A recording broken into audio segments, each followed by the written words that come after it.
alaikum. Welcome to another episode of Aage with your host, Warisa Zainab.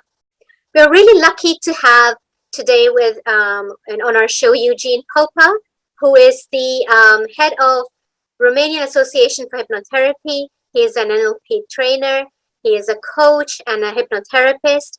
And today we're going to talk about a topic that is often neglected but has a great impact on our well-being and our mental health, and that is trauma. So trauma could be anything that you may have experienced in your past, from something like a natural disaster to a man-made disaster, an accident, an incident that may leave unpleasant memories and can often result in post-traumatic stress disorder. So let's welcome our guest, Eugen Popa. Welcome, Eugen. Salam alaikum, and thank you so much for your invitation. Welcome, salam, and thank you so much. I know you're really busy these days organizing the amazing summit that you will be conducting soon, but thank you so much for taking the time out. Absolutely. And like I said, again, thank you so much for your invitation and for everybody who's watching. And I can only hope that you will find value in the information we have prepared for you today. So I was thinking, and I'm intending to talk about, trauma and emotional trauma for that matter, because if you search on the web about trauma, you'll either see, trauma as an injury, like a physical injury in the body, or you also have, psychological, emotional trauma. And if you were looking in the dictionary and see the definition for the word of trauma, it says a deeply disturbing, event or a situation. And I think this is very, very important for people to understand, because we are sometimes, on one hand, we are deeply unaware of what actually are the traumas that we can experience. We are deeply unaware that we have actually suffered trauma. And we are also unaware, I would say, of the trauma that other people are going through. And sometimes we even have this dismissive or downplaying their experience. And I would dare correct the, not actually correct, but actually update the description or the definition of the word trauma from a deeply, disturbing experience or event. I would change that into a deeply, I would change it to an event that generates an intensive personal experience. And why am I saying it like this? Well, it's very simple, because when we are going through an event, it is not the event itself that is causing the trauma, but it is our response to that event. Definitely. And so, because we know this, and by keeping in mind this, that is actually the gateway to healing. Because most of the time people say, I wish this never happened. How can I go back and stop this from happening? How can I completely erase this from my mind? How can I delete this from my memories? Yes. And the fact is, you can't. You're not able to. It is impossible. However, the good news is that you don't have to. The good news is that you can actually modify your response to that. And Richard Bandler, one of the creators of neuro-linguistic programming, he had a very beautiful quote, and he said, "It is never too late to have a happy childhood." And so it is never too late to actually change the way that an event or experience has affected you. And it is in our power to actually do that. I'm sure that some people would say, like, this is a fallacy. We've been suffering for, 10, 20, 50, 30 years, whatever. I've been suffering my entire life because of X, Y, Z. Yeah. Because of the war in my country, because, I've been assaulted, because, I broke my hip, or because, anything can be traumatic. Yes. And this is very important for people to understand. Trauma is not only created as, it does not ensue only as a result of a major event. Yes. You can actually walk down the street, and as you're walking down the street, you hear a blaring sound of an ambulance. And it so happens that that ambulance turned on the sound when he was right next to you. So you're walking calmly, deep into your thoughts, and then it was like that in your head. And that is enough to traumatize you. Yeah. Right. And so that is very important to understand. It is not the event itself. It is not that person. It is not that situation. It's not that earthquake. It's not that war. Yeah. It is our response to it. Brilliant. And also very, very important, key element here, our response to the event is automatic. Yes. Our response to that event is unconscious. And I would actually change the word response to reaction, because response is like you're saying something and then I'm thinking, and then I'm taking a conscious, decision, a conscious process of thinking, and then I give you a response to whatever you said. But this is a conscious process. Whereas when we are, submitting our reaction that is later on causing the trauma, that is a knee-jerk reaction, right? So this knee-jerk reaction, it's actually a biological reaction.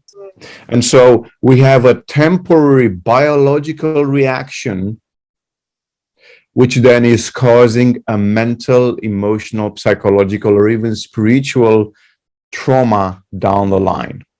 And why we are saying that it's never too late to have a happy childhood, because you can actually revisit the event and then revisit it with your current today's awareness, consciousness, knowledge, experience, if you will, and then revisit that event with this awareness from now, and then recode, reinterpret, react to this event so that is no longer affecting you.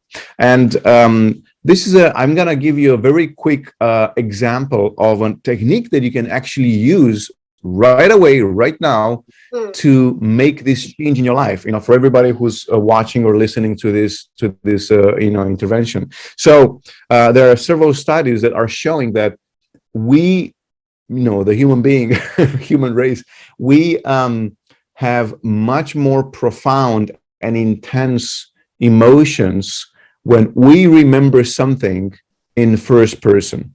So what does that mean? Let's say something happened in your past, and then you're remembering that experience, right? And of course, when you remember, because it was an intense experience for you, you actually get to re-experience it all over again, right? And so what you can do to diminish this, or even solve this trauma once and for all from your life, you can do that by actually replaying this whole experience as you would be a witness to it. Because when we are remembering, what do we actually remember? We are remembering the way that our brains encoded that event. So if you ask somebody who had a trauma, if you ask them about that traumatic event, they will tell you the same story every single time they will tell you about it. So let's just give an example. Let's say Johnny had a traumatic event, or Mary had a traumatic event, right? Or Salem had a traumatic event, or Ahmed had a traumatic event, right? So when they are talking about that event, what is very important to keep in mind is, let's say it was you and I were there, and then was Johnny, right? So I was here, you were there, and here was Johnny. And the event was happening right here between us, all right? Well, every single time Johnny is going to talk about this event, he will describe it from this vantage point, from this perspective. Whereas every time I will talk about it, I will describe it from this point. And every time you'll talk about it, it'll be from this point, all right? And so every single time this person talks about that situation, what they will do is to actually replay again and again and again that same movie from the same perspective with the same amount of information. And so what I'm trying to say with this is that once an event has happened, it is encoded in our mind in a certain way. And we are therefore if you will, bound by that interpretation, by that reaction. It's like almost you cannot escape it. So if this is Johnny and he has this reaction or he has this interpretation from this angle, guess what? Yeah. When he revisits that experience, but he revisits that experience not from his own perspective, but like from a third person, maybe from above, like a witness. Like, I tell people, imagine that that event is going on right now, but I want you to look at it as if I would have been there filming it, recording it. And now you're actually watching the recording. And in the recording, you see yourself from outside going through that whole event again. And by making this very subtle shift in perspective, people actually report an enormous, decrease in the intensity of that experience, and even, many times a complete alleviation of that experience. It's like, I no longer am suffering from this stuff, like this event is no longer traumatic for me. And I know for some people it may sound, too easy. I know that, but I challenge you, I dare you, practice this, and I can promise you, maybe it's not going to solve it completely, maybe it will, I don't know, but it is up to you to actually do this. But I can promise you that if you do it, you will perceive a change, not only in your perspective about that situation, but you'll perceive a shift in your current reaction and response when you're talking about that particular subject. So, in a nutshell, instead of in NLP, for instance, they talk about, being associated or dissociated in the experience. So associated would be you are going through that experience like through your own body and seeing what you saw, like you would see it again now through your eyes. And whereas dissociated is you being in a third position or a third person, or like a video camera recording, and you're actually being outside and observing what is happening. And when you're here, when you're dissociated and play this movie again, you will discover, I would say to your amazement even, that things are changing. And you don't have to change anything about the event. The very simple fact that you're putting yourself outside has a tremendous shift. Now, to take this one step further, I play with people, and I'm not playing with them. I'm just playing with the experience to find the best position for them to be in observing this. And so you can do this in two different ways. First step is I tell them, so revisit this experience right now, kind of like it's happening all over again for the first time, but place yourself outside and watch yourself like this has been a recording and you're watching yourself in the recording. And what I would like for you to do is try different positions. So you can watch yourself from the left or from the right, from the front, from the back, from the side, play around and just position yourself in different positions around this event and discover what is that one position where this affects you the least. And this is all in the mind. This is all in the brain. And people say, well, this is not going to work because it's just my imagination. Yes, but it is your imagination that makes you re-experience that trauma and suffer from it every single time for, 30, 40, 50 years or even more. Absolutely. It is your imagination that makes that trauma exist for this long, because that event maybe happened when you're 3 years old and now you're 53 years old. And you still suffer the consequences of that. Why? Because you have imagination. So imagination is what is maintaining that experience alive. And now you're, for the first time in your life, not just be a silent and like a sheep, just a spectator to this event. You're not, because basically this event has happened in your life And now it plays like a movie in your head, and you're passively watching that movie and feeling all over again, and it's on repeat. And it could be on repeat, like I said, for 30, 40, 50 years. So now what you do, instead of just passively watching that movie going on in your mind and generating all of these reactions in your body, now you can use your imagination and go and actually change the interpretation of the movie by changing the perspective where you're watching it from. And by doing so, you'll discover that actually the intensity of that experience is shifting. And like I said, in many times, many cases, this is enough for that person to actually be free from that trauma. So one option that I give people is, just circle around and find the best position where you can watch this whole event taking place and see where it affects you the least. And then a second version of this is actually to take that person and put that perspective from up down, from above. And then what I tell them, I say this. So I say, imagine that you're watching this whole situation, this whole event from above. It's like you can be above it, 10 meters above it, 100 meters above it, or 10 kilometers above it. I don't care how far up. However, what I would like for you to do is to allow yourself to float up so high that you can very clearly observe what is happening down there, but it no longer affects you in any way, shape, or form. It's like you're basically here is the suffering, and you're completely attached to what is happening. And the higher you go, the higher you elevate, the more distance you put between yourself and this situation, the more you actually distance yourself mentally and emotionally. And you'll get to a point, to a level where you can actually observe this whole event, and it will be like, I don't know, tying your shoelaces. It'll be like watching the raindrops on your window. They don't create any emotion disturbance in your heart, body, mind, and soul.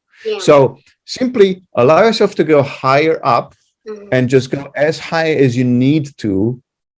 Go to that level where this no longer creates any reverberation in your heart or in your mind. This no longer creates any waves, any emotional disturbance for you. And when you are at that level, let me know. And then I just wait. And then they just, in their mind, they go and then they say, okay, I'm there. And I say, how far is this? What is the distance? And sometimes they say it's like, 1,000 meters, or it's 10,000 meters, or they get like, I'm way up in space. Perfect. So now you are up there, and now being there, play this movie again. Right. And if you feel like it affects you emotionally again, simply just continue, go further up, put more distance between you and that whole thing. And that, generates a tremendous amount of release for this person, because now they can, talk about that event, that traumatic event. They can express, whatever has happened. And there is something very important that I would like to bring people's attention to. In both of these types of interventions, like, placing yourself higher up or changing the perspective, the view, something very interesting is happening. As soon as you do either of these two things, you'll actually discover more data, more information about that event that was not available to you when you've only been watching it from here.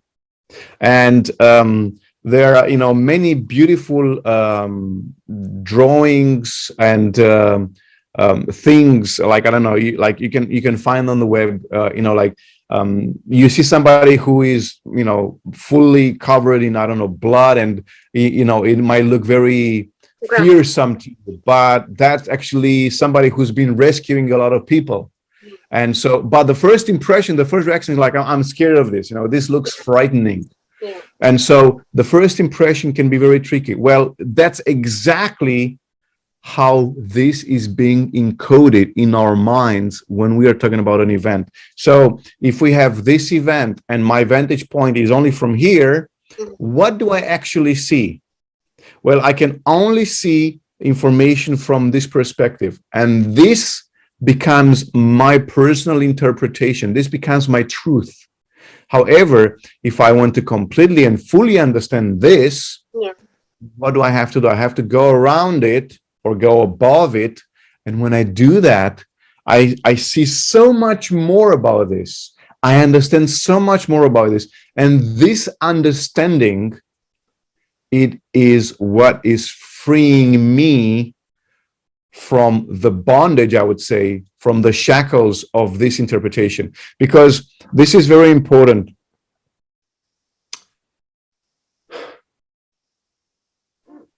The way we react to an event is the way we are bound to that event forever. All right.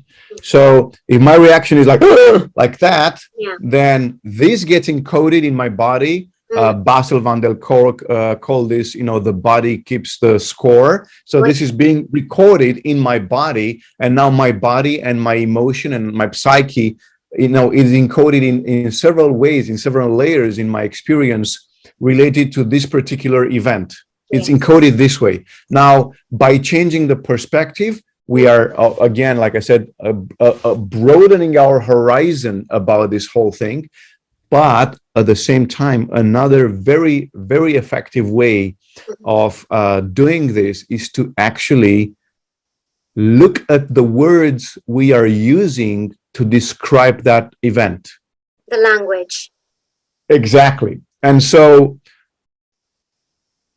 we describe that event with certain words, with certain phrases, expressions, and metaphors. And those words, expressions, metaphors are actually the building blocks of this experience.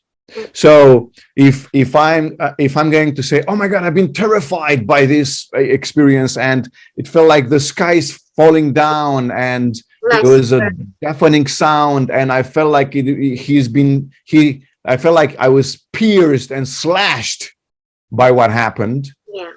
All of these words actually create a response in our mind, in our subconscious mind, if you will. And that's how this is being encoded. So, of course, this is how our reptilian brain will react, because our reptilian brain is the one that is, in charge of our fight or flight, is in charge of our existence, and is also in charge of our, survival instincts. So this survival reaction kicks up whenever we hear words like, pierced, falling down, slashed, destroyed. All of these words are actually activating the reptilian brain. And I always burst into laughter when I read the news, and especially some types of news. And if you're looking at I'm just trying to read some of these titles to you right now as I'm talking, because it is so manipulative and our minds respond to this so well. It's like this person made a shocking disclosure, or somebody has been kidnapped, or a gruesome discovery. And so using these words, those words are triggers for our reptilian brain. And then like, oh my God, what was that? And then you see like, he just said, I like this tea. But and the title is Amazing Declaration from XYZ. It's like, what the heck? What did he say? Yeah. He said he likes this tea. It's like, what? Just catch attention from people. These words. Exactly. Alert and more focused on what the content is. Yeah. Exactly. Well, if we know this, and we know this now, then what can we do? We can actually go and change the way we describe the event in our heads, in our minds.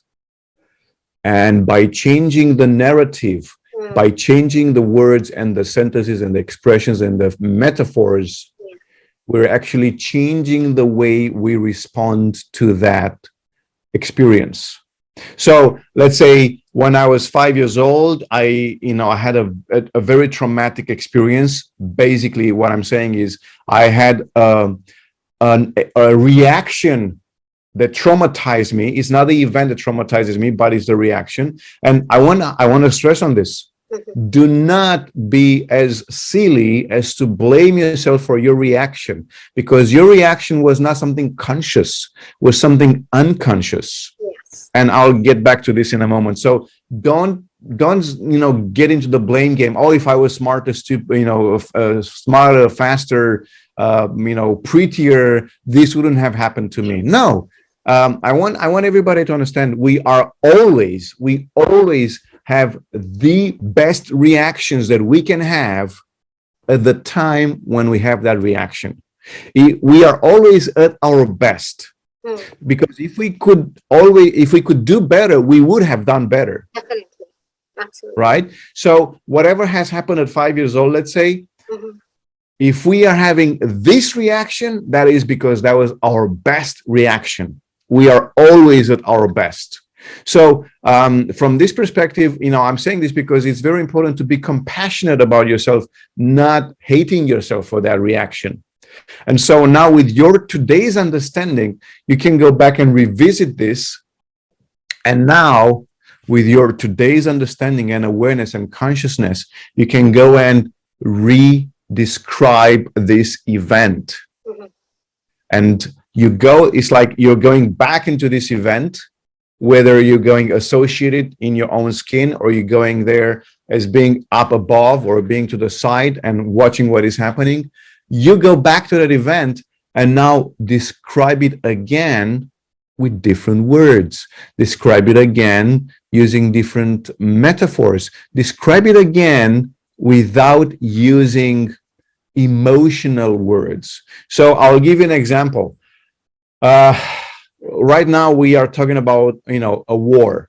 However, the narrative in Russia is a special military operation, and that generates a different reaction from people, right?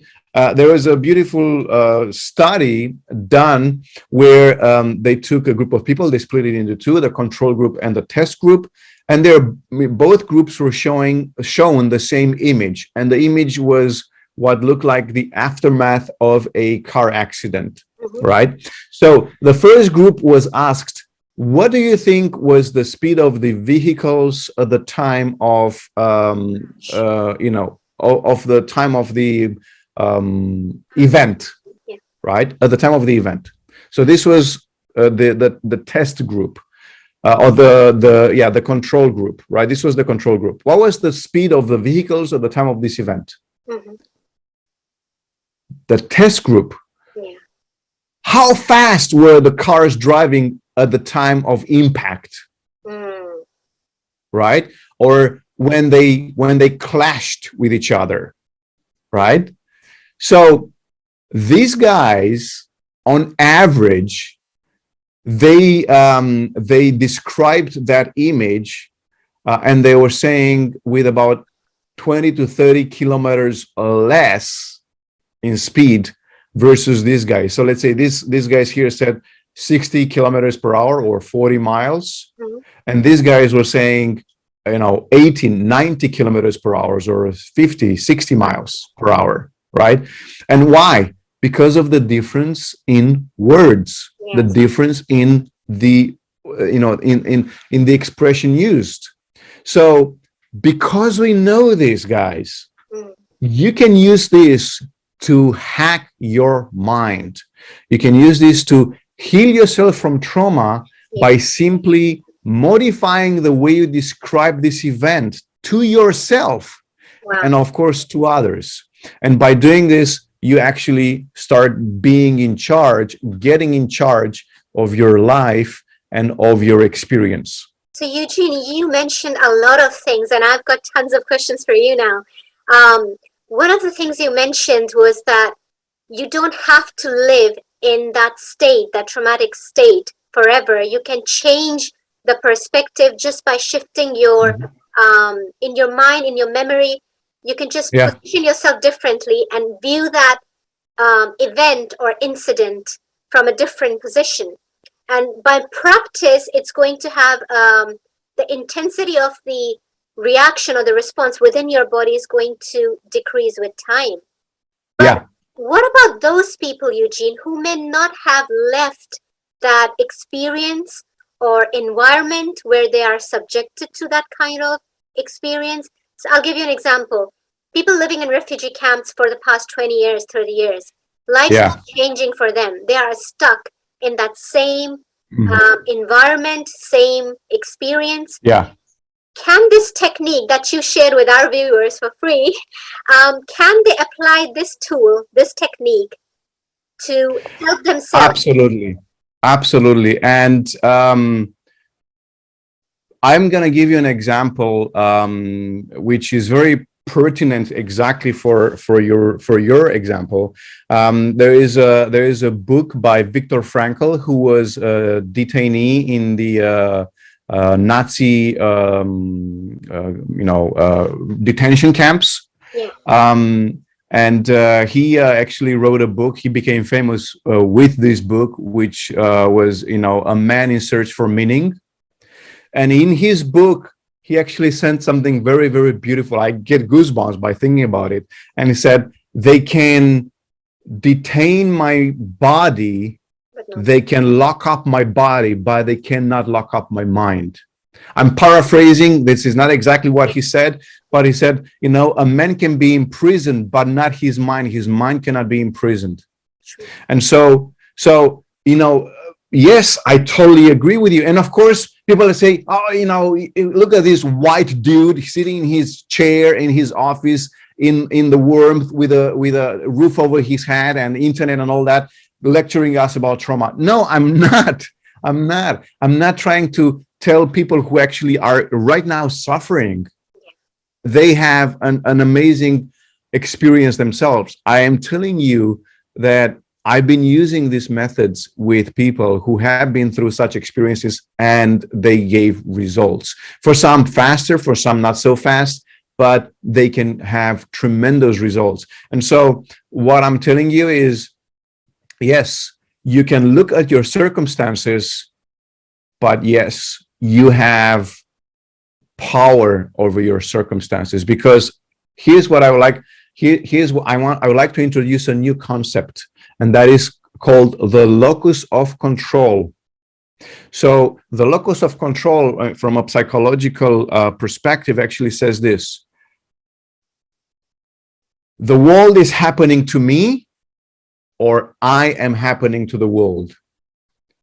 So the locus of control, as long as this locus of control is outside, I'm going to say, well, I'm unhappy because it's raining. I'm unhappy because I'm in a camp. I'm unhappy because this person did something or did not do something. I'm unhappy because the government. So I'm always finding reasons for my internal state, but these are external reasons for my internal state, right? Whereas when you have an internal locus of control, you actually have choice. When the locus of control is external, you are just reacting. When the locus of control is internal, you are not reacting, you are acting. Because with your internal locus of control, what you actually are doing, you say, okay, so this is happening. This is my life right now. This is my experience right now. What can I do about it? What can I do about it? How can I transform this into something else? And there are so many inspiring cases around the world. Like there is a couple in Brazil, I forget, or somewhere, where they've been, trees were being cut down, and it was just a desert, and they started planting trees, and they basically killed hundreds of hectares of trees. There is a guy who saved an entire island on a river in India by planting trees. I mean, there are so many things that you can do with your circumstances. but you can only do these things if you have an internal locus of control. So to, end my response to your question, yes, you can be in the worst situation, but it's coming down to you to decide how you want to act, not how you want to respond or to react. Act. Think of this. Acting comes from me. Reacting comes from outside. Reacting is me being automated and unconscious response, whereas acting comes from my spirit and it's aligned with my moral and spiritual values, if you will. And like the examples you gave just now of people, how they change their circumstances, as they say that be the change you want to see in the world. And yes, exactly. Powerful examples, Eugene. I also wanted to ask you, because you gave a brilliant description of what trauma is and how trauma is created in your mind and in your body as a result of the experience or the event. And like you said, there are plenty of people out there who may be holding on to those responses within their body for over a decade. But you also said that you can change those experiences and you can relive a happy, like you can create a happy childhood for yourself in your adulthood, maybe. Yeah. How'd you do that? Because for somebody who has been stuck in a certain kind of situation, circumstances, a family environment which may be toxic or dysfunctional, and they don't see any hope of changing that, how can they create change within their mind by reprogramming it? Right. So first of all, you cannot change the event. You cannot change the past. That's, just to make clear on that one, right? You can change your reaction, your interpretation of the past, but you cannot change what actually happened. And, you ended your question and, your question kind of became related to a family situation where you're surrounded by a family, your tribe, if you will, your community, and this community is basically, locking you down, right? But it's not. And this is where the difficulty comes in. And of course, again, it's easy for me to say, right? But I want to bring this to your attention, everybody who's watching and listening. We always have a choice as long as we have an internal locus of control.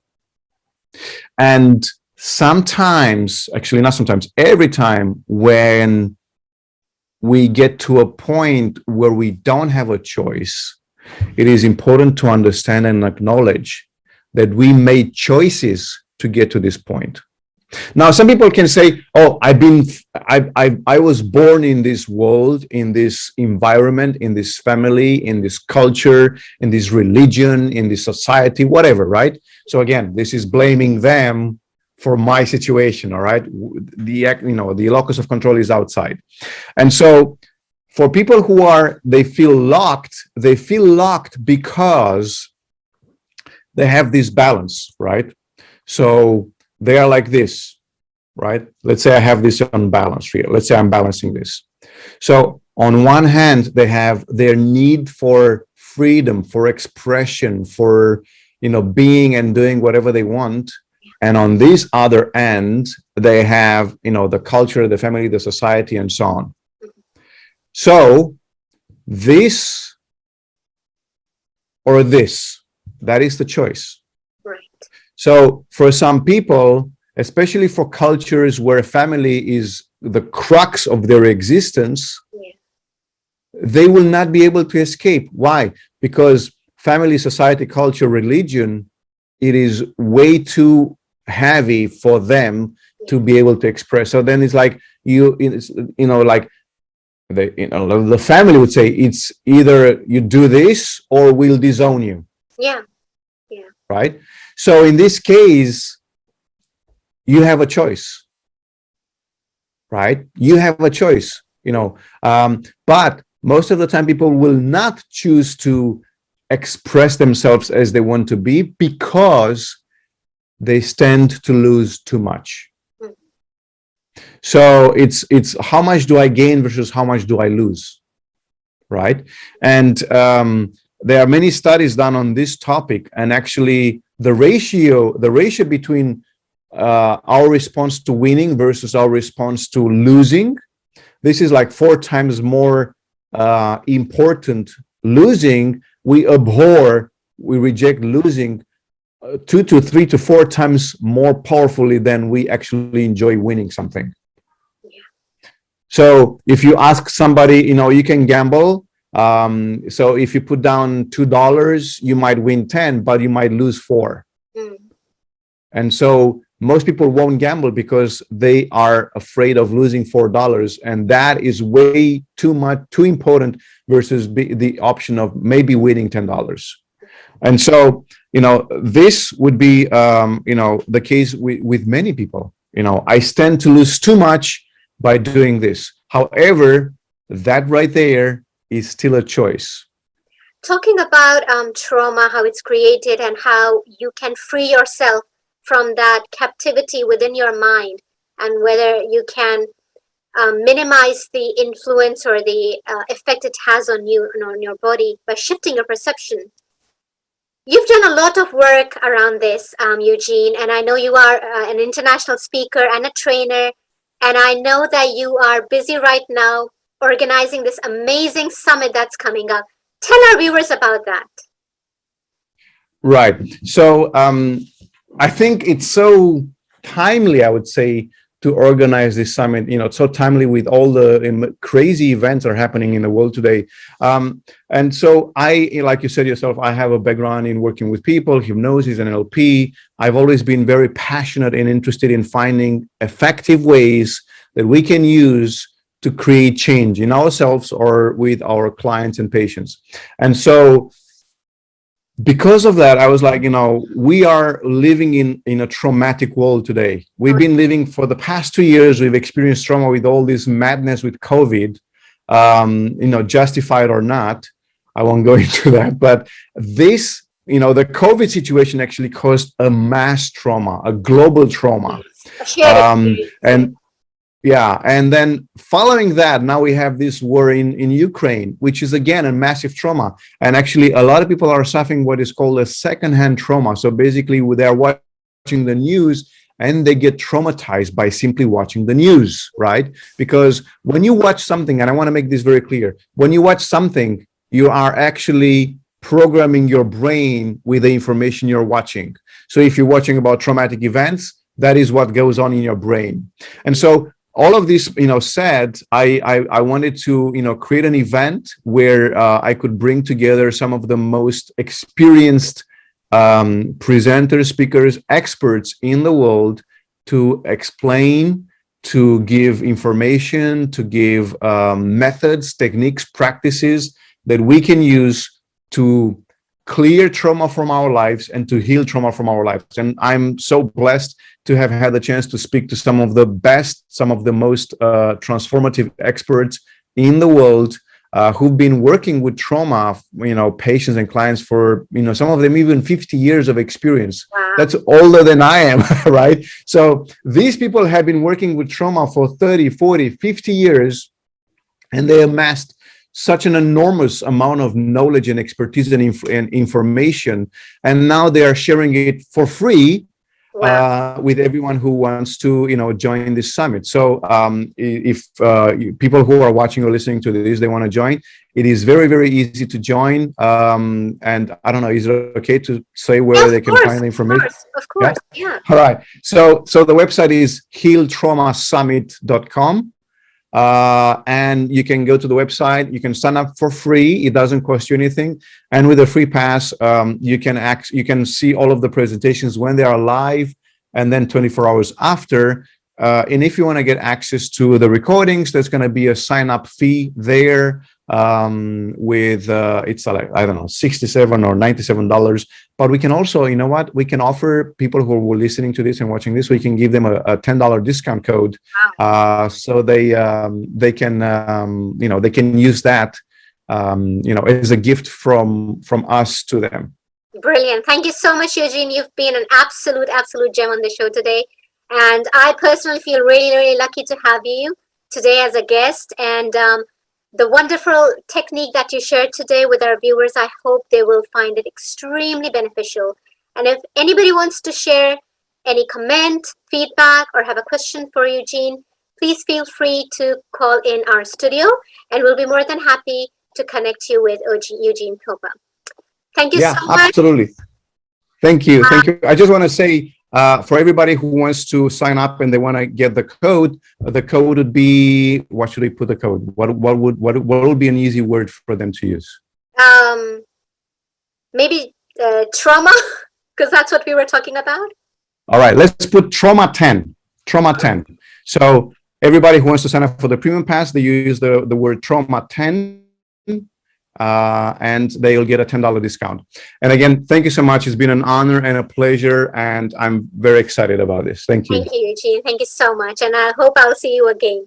All right, viewers, we'll join you next Saturday with another amazing guest and talk about your psychological well-being and mental health. Till then, take care. Assalamu alaikum.